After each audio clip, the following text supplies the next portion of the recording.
Hey, what's going on? It's Lecrae, and y'all about to witness my 247HH King bars. Man, they out here prostituting kiddos. Fill their pockets with De Niro. A pedophile's pitiful, sell a child a centerfold. Take their innocence, put it on the internet. Purity's tainted, dignity shaking. Enslaving the soul of all of these babies. And freedom got a price nobody paying. Making money, American dream, ain't it? Nah.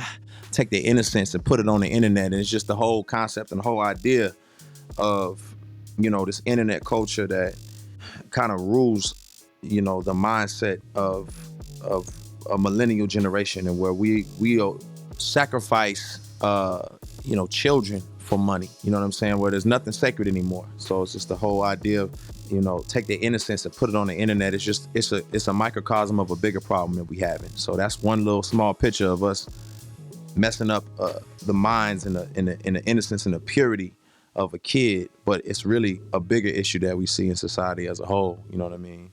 That's a nightmare. Don't fight fair for white hair. Benjamin Franklin's killing. We hate for him. Write a song justifying the lies we take for him. Hold up.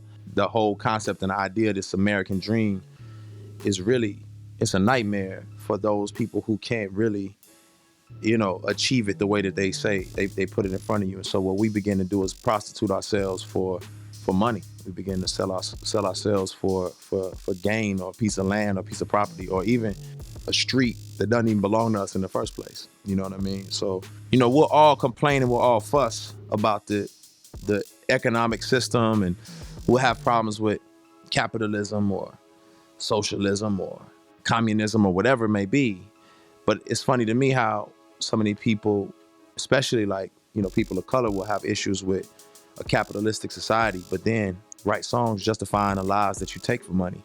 You know what I mean? Which is it's ironic, and it's actually hypocritical. So it's just me challenging us to even consider what we saying when we saying, man, we want to fight for justice, or we can't turn around and couple that with a song that's justifying killing each other over dollars. You know what I mean? So they ain't with me, I'm willing to wait for them. Lil' me sat up on the porch thinking dollar bills, stomach filled from another meal that my mama killed still.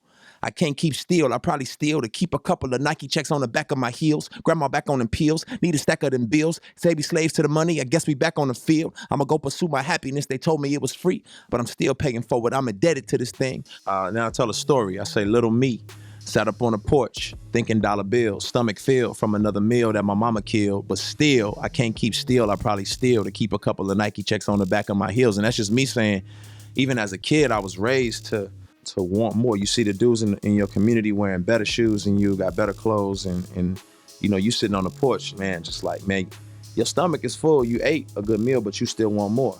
And then I'm starting to look at the problems that I have in my own backyard, in my own household. Grandma back on them pills, I need a stack of the bills. They say we slaves to the money, I guess we back on the field. Just the whole idea that, man, we wanted emancipation from a literal slavery, and then we put ourselves back into the slavery of debt. You know what I'm saying? The slavery of being a slave to killing and hurting each other, for currency. And, just trading in one form of slavery for another. And so just challenging us to think on that wavelength. But then I say, I resolve, I'm gonna go pursue my happiness. They told me it was free, but I'm still paying for it. I'm indebted to this thing. And it's just that whole mindset of well, I guess it's the pursuit of happiness, right? I'm getting money, but really you're not free. Just because you have financial freedom doesn't mean you have mental, emotional, spiritual, relational freedom. And so it's just pursuing being whole, man. And that's what the whole verse is about. Heard a prophet say the prophet don't focus on making change. Focus on trying to be it. Maybe you'll make a gain. Maybe you'll free the slaves. Maybe you'll make a change. The destinations are different, but everyone's on a train. Freedom. Get you some. If you really want to profit, don't chase change. Focus on trying to be change. Be the change you want to see in the world. And that's really where you really gonna benefit the best. And my philosophy with music has always been, I'm not in the music business, I'm in the people business. As long as you serve people and provide people with something that they can hold on to, they gonna keep coming back. You know what I mean? You give a dude a good haircut, he gonna keep coming back.